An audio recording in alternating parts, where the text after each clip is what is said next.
నేనేమంటానంటే Animal fat yes అది extreme. పవిత్రత దెబ్బతీసే విధంగా కెమికల్ గీతో తయారు చేసి ఇస్తారా దేవుడికి? మాట్లాడరా దాని గురించి? ఓకే, నువ్వు సిబిఐ చెప్పింది అంటున్నారు కదా, సిబిఐ చెప్పింది కదా కెమికల్స్ మిక్స్ అయినాయని, కల్తీ అని చెప్పారు కదా, పామాయిల్ అని చెప్పారు కదా, నెయ్యి లేదని చెప్పారు కదా, ఎందుకు మాట్లాడు? మహాపాపం కదా ఇది. ఆ మహాపాపాన్ని గురించి క్షమాపణ చెప్పక్కర్లేదు దేవుడికి?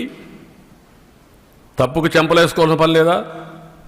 మీరు 7 కొండలు 2 కొండలు అంటే కాదు, ఇది తప్పు అని చెప్పిన తర్వాత నేను దేవునికి మొక్కున్నాను, నేను వచ్చి మొక్కు తీర్చుకుంటానని చెప్పి తిరుపతి నుంచి పాదయాత్ర చేసి 7 కొండలు ఎక్కి దర్శనం చేసుకొని క్షమించమని దేవుని కోరుకున్నాం.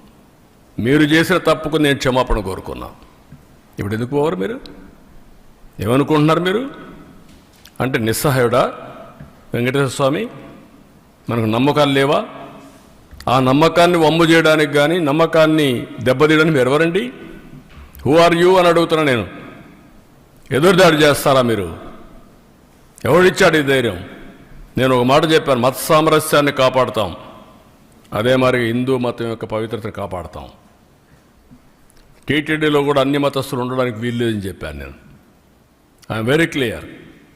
అందుకే నేను ఆ దేవునితో ఉండే అటాచ్మెంట్తో మీరు చూస్తే ఎన్టీఆర్ అన్నదానం పెడితే నేను ప్రాణదానం పెట్టాను.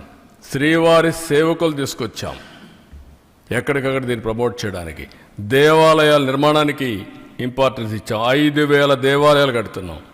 అన్ని క్యాపిటల్స్లో వెంకటేశ్వర స్వామి దేవాలయం కడతాం. ప్రపంచంలో హిందూస్ ఎక్కడుంటే అక్కడ దేవాలయం కడతాం. దేనికోసరం? ఒక భక్తుడిగా నాకు ఈ అవకాశాన్ని ఇచ్చినటువంటి వెంకటేశ్వర స్వామికి సేవ చేయడానికి. ఈ విషయం గుర్తుపెట్టుకోవాలి మీరు. అంతేగాని నా ఇష్ట ప్రకారం చేస్తాను, ఏమైనా చేస్తానంటూ కుదరదు ఇవన్నీ. నేను అడుగుతున్నా, ఇక్కడవన్నీ మీరేం కాపాడతారు చెప్పండి? ఇక్కడుండే మీడియా పవిత్రత కాపాడరా మీరు? ఎందుకు పూజ రూపంలో పూజ చేస్తున్నారు మీరు? I'm asking.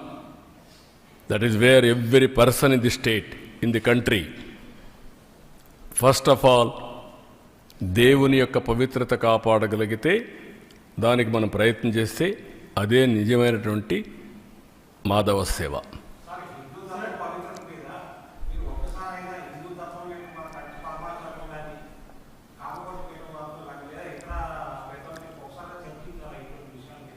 ఈ విషయం మీద అందుకే దానికి కూడా ఏం చేయాలి చేస్తాం, డెఫినెట్గా అందరూ బ్రీఫ్ చేస్తాం. నేను చాలాసార్లు మాట్లాడుతూనే ఉన్నా, మొన్న కూడా కలిశాను, తిరుపతి కూడా కలిసి వచ్చా. కంచి కామకోటిని కలుస్తున్నాం, శృంగేరిని కలుస్తున్నాం, ఈవెన్ ఇంకొక ఈయన వస్తే ఆల్ స్పిరిచువల్ లీడర్స్ని కలుస్తున్నాం, ఆల్ రిలీజియస్ లీడర్స్ కూడా కలుస్తున్నాం.